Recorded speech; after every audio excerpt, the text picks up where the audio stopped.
Sejarah tidak selalu tinggal di masa lalu. Kadang jejaknya menetap dalam cara kita hidup hari ini. Dalam sistem pemerintahan, cara bertransaksi, bersosialisasi, hingga berbahasa.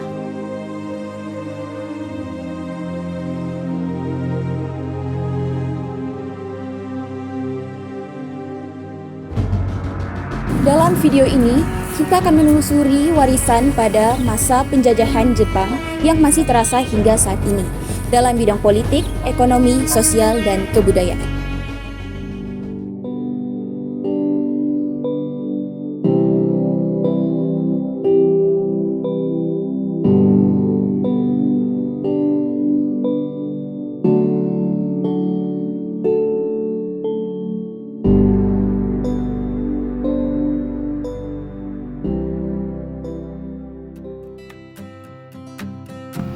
Meskipun kependudukan Jepang di Indonesia hanya berlangsung 3,5 tahun, banyak dampak yang masih kita rasakan hingga saat ini.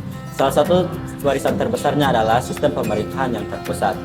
Kependudukan Jepang di Indonesia memberikan dampak yang besar pada sistem pemerintahan Indonesia.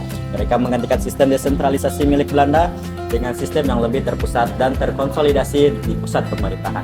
Sistem pemerintah kemudian diteruskan oleh Indonesia setelah merdeka.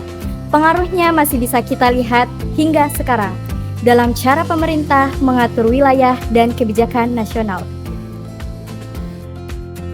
Penduduk Jepang di Indonesia bukan hanya membawa perubahan di bidang politik dan militer, tapi juga membawa pengaruh di bidang ekonomi bangsa. Sistem pengendalian ekonomi yang ketat oleh negara mulai diberlakukan sejak saat itu. Selama kependudukan, Jepang mengontrol penuh kegiatan ekonomi. Segala produksi dan distribusi hasil pertanian, barang kebutuhan hingga tenaga kerja diatur untuk mendukung kepentingan militer Jepang. Dari sinilah muncul dasar pola ekonomi yang dikendalikan oleh negara. Setelah merdeka, Indonesia menerapkan sistem SARFA melalui BUMN, kebijakan subsidi, regulasi harga, dan pengelolaan investasi di sektor-sektor penting. Pola ini masih bertahan hingga sekarang dalam struktur ekonomi nasional.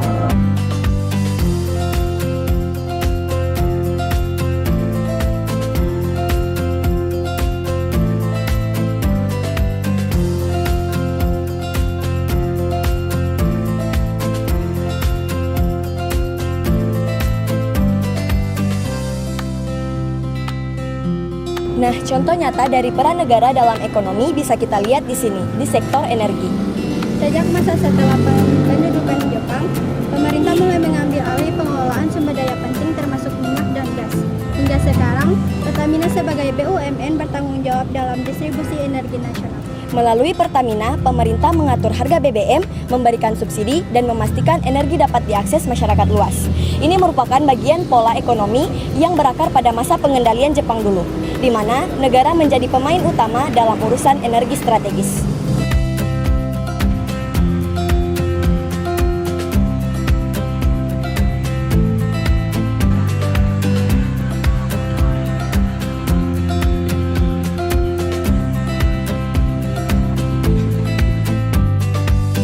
Perubahan sosial akibat pendudukan Jepang tidak hanya terjadi di pemerintahan dan ekonomi, tapi juga membentuk struktur sosial masyarakat yang masih terasa sampai sekarang. Saat Jepang berkuasa, mereka membentuk sistem masyarakat yang lebih tertib dan terorganisir. Semua kegiatan sosial diarahkan dan diawasi oleh struktur pemerintahan dari atas ke bawah, mulai dari desa sampai kota.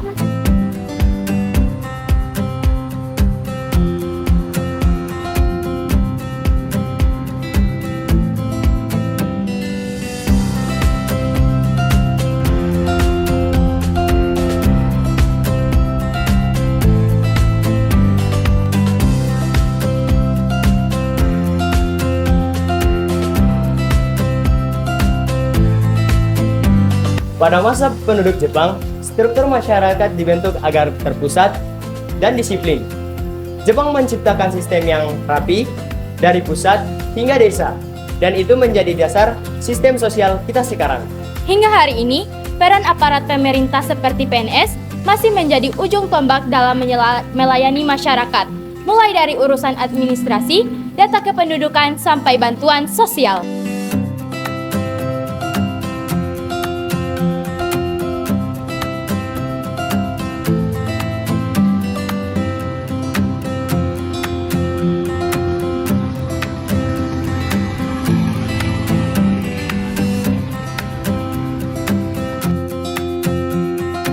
termasuk juga peran tokoh agama dan tempat ibadah seperti masjid. Saat itu, Jepang memanfaatkan tokoh agama untuk mengendalikan masyarakat. Kini, meskipun perannya lebih positif, struktur sosial ini tetap kuat dan terorganisir di sekitar tokoh masyarakat seperti imam. Semua ini menunjukkan bahwa dampak sosial dari pemerintahan Jepang masih membentuk cara kita hidup, belajar dan berinteraksi sebagai bangsa sampai hari ini.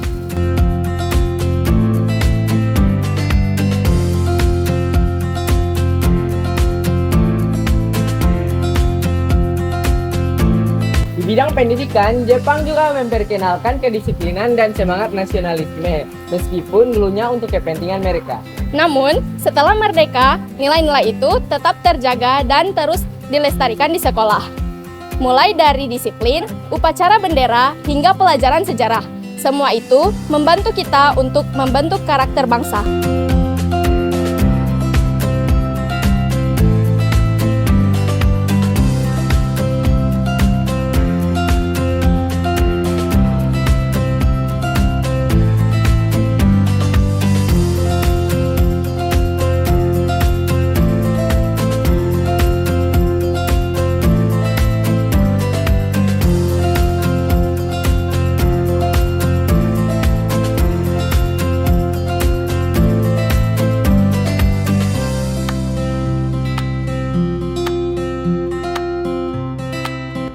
Kedudukan Jepang di Indonesia tidak hanya meninggalkan sejarah, tetapi juga kebudayaan, termasuk dalam bahasa.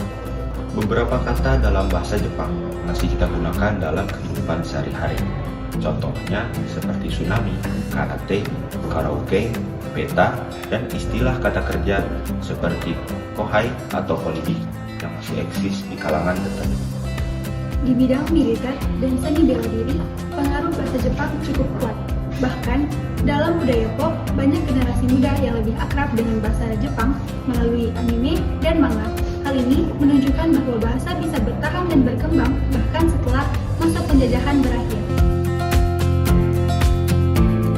3,5 tahun kependudukan Jepang mulai terasa singkat dalam hitungan waktu, tapi dampaknya mulai mengakar ke dalam aspek kehidupan kita. Dengan memahami sejarah ini, kita tidak hanya mengenang masa lalu, tetapi juga menyadari bagaimana membentuk arah bangsa hingga hari ini. Karena sejarah bukan hanya untuk diingat, tetapi juga untuk dipelajari dan dijadikan pijakan ke depan.